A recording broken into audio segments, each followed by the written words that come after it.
12 жасқа толған балаларға арналған ақпараттық өнім.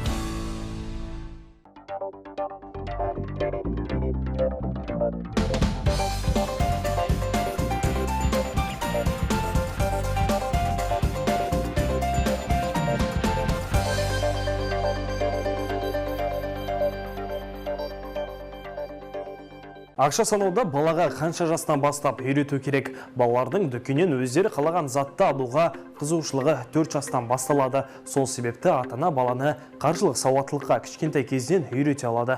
Отбасында ата-ананың әр қылығын көріп өскен бала сол істі міндетті түрде қайталайды. Сіз өз қаражатыңызды қалай жұмсайсыз, үнемдей аласыз ба? Ақшаңызды әр жерге шашпай, қалай жинаққа ұстайсыз? Міне, балаға қаржылық сауаттылықты үйретудің басы осы жерден басталады. Егер бала сіздің ақшаңызды қолы жететін жерден алып, ойыншыққа айналдырса, есейгенде де өз қаражатына жеңіл көзқарас қалыптасады. Сол себепті есейген сайын қаржылық қиындыққа тап бола бастайды. Ассалаумағалейкум, қадірменді көрермен, эфирде қаржы құпиясы. Тізгіндемен Шерхан Нұрханұлы. Бүгінгі шығарылымда бала тәрбиесінде қаржылық сауаттылықты қалай ұштастыру керектігі туралы сөз қозғайтын боламыз. Егер сіздің кәмелет жасқа толмаған балаңыз болса, міндетті түрде бізбен бірге болыңыз.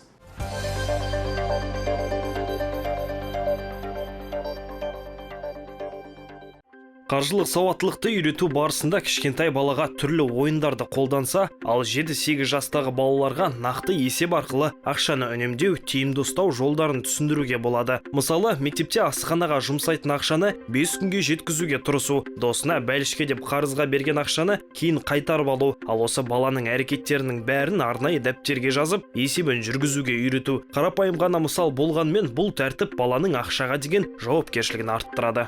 Для того, чтобы обучить ребенка финансовой грамотности, баланы қаржылық сауаттылыққа үйрету үшін ақшадан тыйым салынған тақырып жасау керек деп ойлаймын. Яғни бұл тұрғыда бала кезінен бастап өз бюджетін жоспарлауы, ақшаны басқаруы, оны қалай жұмсауы немесе үнемдеуі керек екендігін үйренгені дұрыс. Себебі қаржылық сауаттылық бұл жинақталған нәрсе. Оны математика секілді үйрену мүмкін емес, бірақ оны жеке тәжірибеден өткізіп, сынап көру керек. 5 жастан бастап балаға қолма-қол ақшамен дүкенге баруға рұқсат етіңіз. Ол ерте жастан бастап ақшаны еркін басқаруы керек.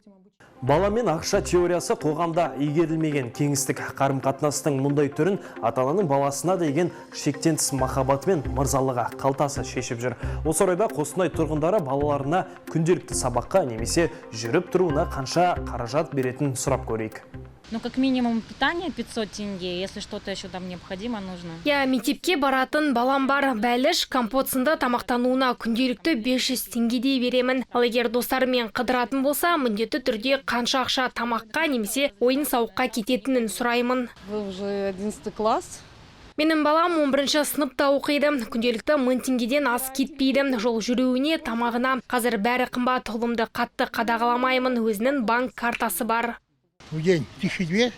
Екі мектеп оқитын қызым бар, әр кезде әр түрлі. Көбінесе 1000 теңгеден екеуіне 2000 теңге беріп жіберем. Бастысы қарындары тоқ болса болды. Около 1000. Күнделікті 1000 теңге беремін. Өздерінің тамақтары мен жолдарының ақысына жетеді. Өздеріңіз көріп тұрғандай 4 ата-ананың үшеуі шамамен 1000 теңгеден, ал біреуі 500 теңге береді. Бұл тек қана мектепке барып келуі немесе оның күнделікті сатып алатын бәлішіне ғана кететін ақша. Ал достарымен қыдырғанда 4000-нан 10.000-ға дейін беретін айтады. Кейбір ата-аналар тіпті қайда қанша жұмсағанда сұрамайды. Ең бастысы балам тоқ жүрсе екен деп тілейді. Воспитание начинается именно с семьи. Қаржылық сауаттылыққа тәрбиелеу отбасында басталады. Бала ата-анасының ақшаға қалай қарайтындығы, мінез құлқын, көзқарасын қабылдайды. Қаржылық сауаттылық өмір бойы қалыптасуы керек. Егер бала отбасылық бюджетті жоспарлауға қатысса, онда бұл тұрғыда бала өз ақшасын басқаруды үйренеді. Тағы айта кететін жайт, 5 жастан бастап баланың өз ақшасын жинайтын жеке жинақ сандықшасы болуы керек. Мысалы, сіздің балаңыз сабақтан 5 деген баға алды. Ол үшін сіз оған ақша беріңіз. Онда тұрған ештеңе жоқ. Бұл тұрғыда баланың өзіндік мотивациясы болады. Тіпті оған туған күніне берген ақшаны да жинақ сандықшасына салуына болады. Бұның бәрі балаға болашақта ақшасын, бюджетін дұрыс бөлуге көмектеседі. Көптеген ата-аналар баланы қалай қаржылай сауатты қылу керектігін білмейді. Өйткені олар өздері бұл тұрғыда сауатты емес.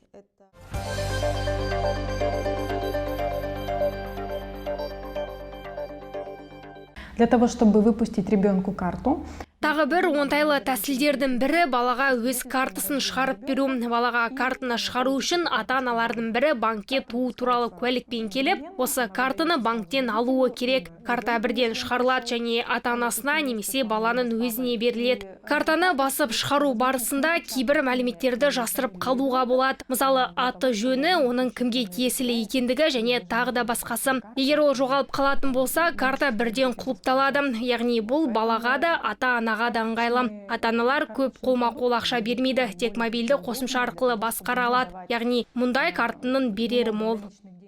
Балаға қанша жастан бастап ақша беруге болады? Әлем ғалымдары бұл сұраққа толыққанды жауап беруге тырысып жатыр. Себебі кейбір балалар 3-4 жасында өзінің не қажет екендігін ата-анасының ақыл кеңесінсіз ақ білсе, кейбіреулері 20 жасқа жеткенше ақшаны санай алмайды. Өз қажетіне қанша ақша керектігін білмейді. Психологтар кейбір балалардың ақшаға деген көзқарасына оның туа бітті мінезі де әсер етеді деп оларды ақтап алуға болмайтындығын айтады. Егер соңғы деміңіз қалғанша өзіңіздің табысыңызда балаңызды тәуекел еткіңіз келмесе, ақшаны қалай жұмсауды кішкентайынан үйретіңіз деп кеңес береді. Күнделікті ақшасын ретімен жұмсай білуді балаға 3 немесе 6 жастан бастап үйрете берген дұрыс дейді. Себебі баланың ақшаға қызығушылығы ғана емес, сатып алуға болатын болмайтын заттарға көзқарасы да осы жастан жетіледі екен.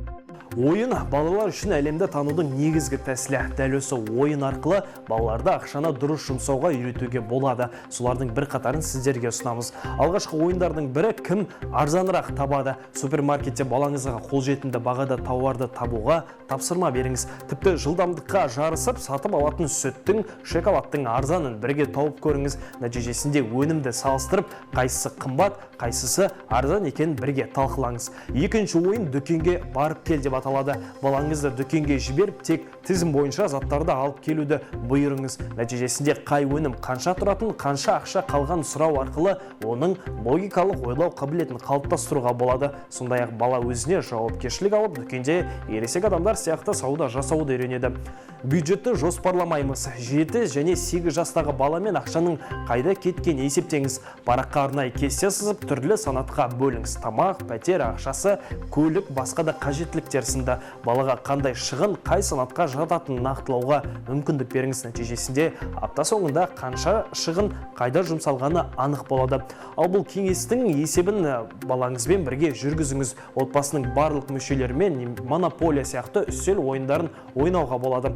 Бұл ойын түрі уақытты қызықты әрі пайдалы өткізуге мүмкіндік береді. Для развития навыка владения деньгами. Жалпы баланың ақшасын басқару дағдысын дамыту үшін бұл сіздің балаңызды дүкенге жіберген сәттен бастап жасалуы керек. Бұл 5 жастан немесе 6 жастан болуы мүмкін. Мұнда сіз бірнеше факторларды ескеруіңіз қажет. Мысалға, дүкен қолжетімді жақын жерде болуы мүмкін. Дүкенші сіздің балаңызды, ал ол дүкеншіні жақсы біліп тануы керек. Осындай жағдай болатын болса, баланы ерте жастан азын-аулақ заттарға дүкенге қорықпай жібере беруге болады. Екінші жағдай, баланы өзіңізбен дүкенге, супермаркеттерге апарған жағдайда сіз балаңызға не қажет екендігін түсіндіріп, бағаларын салыстыру керек екендігін айтуыңыз керек. Балаңызды кішкентай әлі түсінбейді деп ойламаңыз. Кейде олар ересектерден де тез қабылдап алады. Және міндетті түрде баланың алдында тек жоспарланған заттарды ғана алуға тырысыңыз.